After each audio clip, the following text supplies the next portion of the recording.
Tuhan, sabda hidup. Para sahabat yang terkasih, selamat berhari Minggu untuk kita semua, dimanapun kita berada. Semoga dalam naungan dan berkat Tuhan.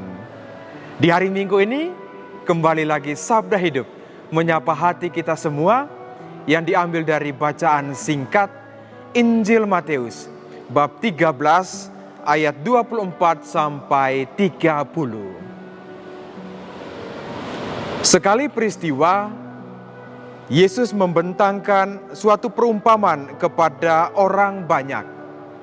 Katanya, hal kerajaan surga itu seumpama orang yang menaburkan benih baik di ladangnya. Tetapi pada waktu semua orang tidur, datanglah musuhnya, menaburkan benih lalang di antara gandum itu, lalu pergi. Ketika gandum itu tumbuh dan mulai berbulir, nampak jugalah lalang itu. Maka datanglah hamba-hamba Tuan ladang itu dan berkata kepadanya, "Tuan, bukankah benih baik yang Tuan taburkan di ladang Tuan? Dari manakah lalang itu?" Jawab Tuan itu, "Seorang musuh yang melakukannya." Lalu berkatalah hamba-hamba itu, "Maukah Tuan supaya kami pergi mencabuti lalang itu?"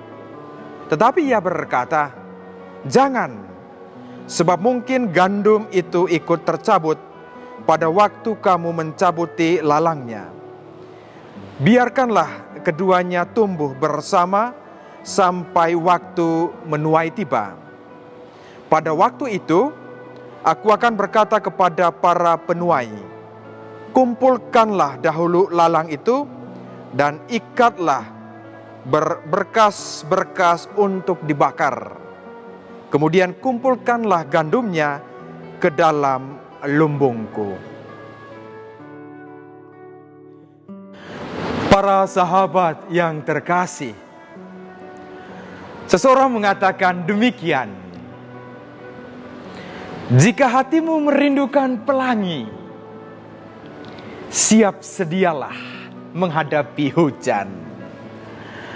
Inilah yang menjadi inti permenungan tentang perumpamaan kerajaan Allah ibarat gandum di satu sisi dan ilalang di sisi yang lain.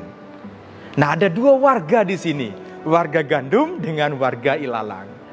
Mari kita renungkan secara bersama-sama dalam 3 poin yang ingin saya bagikan.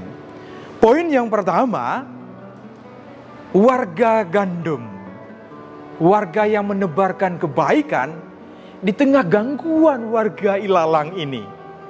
Ilalang itu selalu mengganggu kita. Kebaikan sudah kita buat, tetapi selalu saja ilalang ada dalam kehidupan ini. Orang baik banyak, tetapi orang jahat juga tidak kalah banyaknya. Itu berarti bahwa dalam kehidupan sebagai orang yang percaya kepada Tuhan, hendaknya kita tetap menjadi warga gandum. Warga yang menebarkan kebaikan, kasih pengampunan kepada situasi apapun gangguan yang dibuat oleh warga ilalang. Bagian yang kedua, menjadi pribadi yang tetap tenang. Tenang di tengah badai kehidupan ini. Situasi sekarang contohnya COVID-19, itu tidak sedikit dari kita yang mengeluh. Kapan semuanya ini berakhir? Kapan badai berlalu? Tetapi sebagai orang yang beriman kepada penyertaan Tuhan, tetap tenang. Itu berarti bahwa tetap tenang yang aktif, bukan yang pasif saja. Aktif artinya saya percaya kepadamu Tuhan, saya berdoa dan saya bersujud kepada Tuhan dan memohon, Tuhan tunjukkan jalan. Ini baru tenang yang aktif. Karena itu para sahabatku yang terkasih, bagian yang ketiga itu kembali lagi seperti yang saya katakan pada bagian awal. Ingin melihat pelangi, hadapi hujan. Ingin menjadi pribadi yang kuat di dalam Tuhan, hadapi semua tantangan itu. Ilalang dalam kehidupan ini banyak. Waduh, kita udah buat baik, udah lebih maju, ada yang cemburu, ada yang iri hati. Ini normal, namanya ilalang dalam kehidupan ini. Tetapi yang Tuhan minta adalah bagaimana kita menghadapi semuanya itu. Untuk menghadapi semuanya itu, kalau pakai kekuatan sendiri, waduh, yakin dan percaya, capek hidup ini.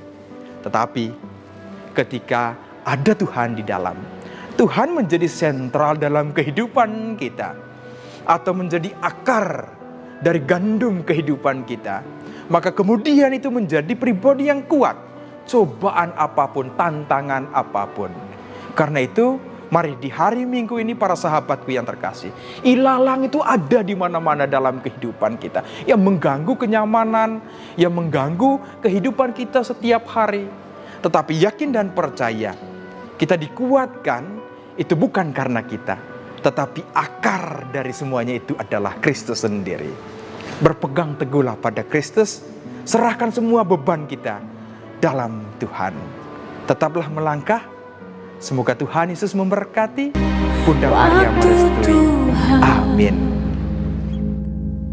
Pasti yang